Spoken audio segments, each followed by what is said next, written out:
Hello and welcome students on the YouTube channel of Paimastan Singh Public Senior Secondary School. So beta today we are going to talk about our civics second chapter, features of our constitution. So in this chapter we will come to know about the key ideas and principles of the Constitution of India.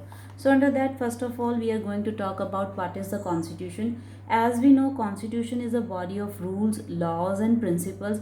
On the basis of that laws, a state or a country has to be governed, means they has to be do the work according to the laws and principles which has made by the under the constitution. And as we know, the Constitution of India is longest written constitution in the world, and it was ratified by the Constituent Assembly on 26th November 1949, but it was implemented on the date 26th January 1950. To know the best way of examining the preamble to the constitution, so under that, now we are going to talk about the preamble to the constitution. A preamble is an introduction to the constitution which contains the fundamental values, aims and objectives on which our constitution is based. The preamble highlights the fundamental values and guiding principles of our constitution. So now let us understand some of the terms in the preamble used to describe our country and its goals. As you can see on the slide, there are a few terms described in the preamble: sovereign, socialist, democratic, secular and republic. Under that, we are going to talk about the nature of Indian state. The nature of state defined by the following words used in the preamble: sovereign, socialist, secular, democratic and republic. As you know that these words secular and socialist were inserted in our constitution by the 42nd amendment 1976. So first of all, we are going to talk about the term sovereign. Sovereign means that they have power over themselves. The government is under their own control rather than under the control of an outside authority. Second is socialist. In socialist government, citizens rely on the government for everything from food to health care. Socialism believes that it leads to a more equal distribution of goods and services and more equitable society. And third term is democracy. Democracy describes the political system. In a democratic country, all eligible citizens have the right to participate either directly or indirectly in making the decisions of the government which affect the citizens of a country. Now our next term is secular. Secular refers to the separation of religion from the state. It means that state should not discriminate among its citizens on the basis of religion. It should neither encourage or nor discourage the followers of any religion. Now our last term is the republic. India becomes republic on 26th January 1950. In a republic, the head of the state is the president, who is elected for the term of 5 years by the representatives of the citizens. Now we are going to talk about the objectives of the state, or we can say the objectives of the preamble. As we have discussed about the terms sovereign, socialist, secular, democratic and republic. So now we are going to discuss about the lower part of the preamble, the objectives of the state. So under that, first we are going to talk about justice. Justice means punishing actions or words that are wrong and upholding things that are good. And it ensures that wrongs will be ended and rights will be upheld, thereby leading to a safe society for everyone.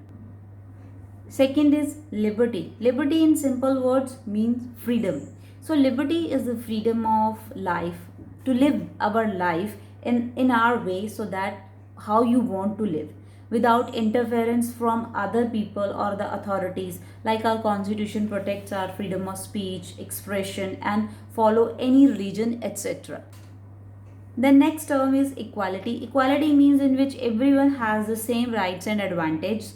All citizens are equal before the law and they have equal opportunities. And the last term is the fraternity.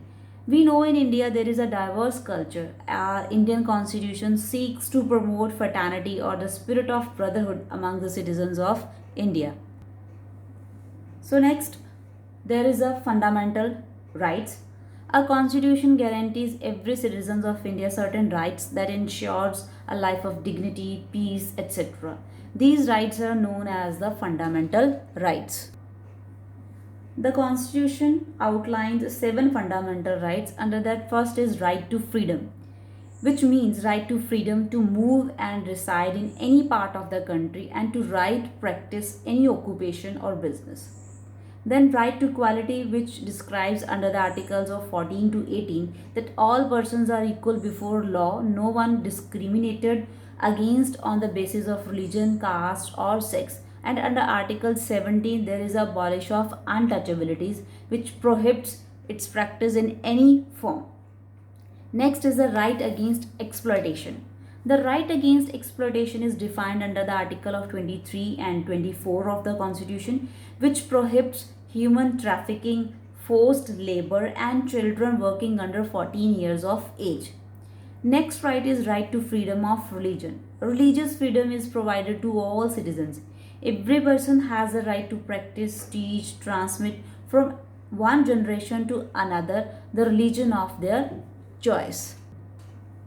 Here next is cultural and educational rights. The Constitution states that all minorities, religion or linguistic can set up their own educational institutions in order to preserve and develop their own culture.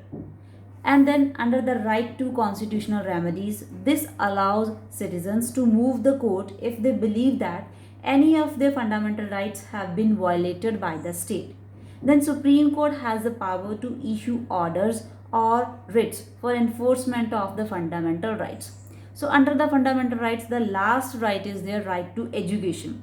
The right to education aims to provide free and compulsory education to all the children who are below the age of or between the age of 6 and 14 years of. Now next is significance of the fundamental rights. As we know that fundamental rights protects the liberty and safety of the country, of the citizens of the country. It gives us strengthen to the secular spirit of the country, and it also safeguards the interests of the minorities and weaker sections of the society, and plus it lay down some foundations for just and equitable society. Next is fundamental duties of Indian citizens. As we know, there are some fundamental rights. Along with the fundamental rights, certain duties are of every citizen that is expected to fulfill. So, that were added to the Constitution by the 42nd Amendment Act of 1976. So, there are some duties which we are going to study now. Under that, first is to respect the Constitution, national flag and national anthem, as well as to protect the sovereignty, unity and integrity of the country, to protect the natural environment, forests, lakes, rivers and wildlife, safeguard public property, and duty of all parents and guardians to send their children in the group of 6 to 14 years of age to school. As well as we know that unlike the fundamental rights, the fundamental duties are not enforceable by law. So these was the fundamental duties which we have discussed now. So with that our chapter has completed. I hope you all understand. Thank you very much.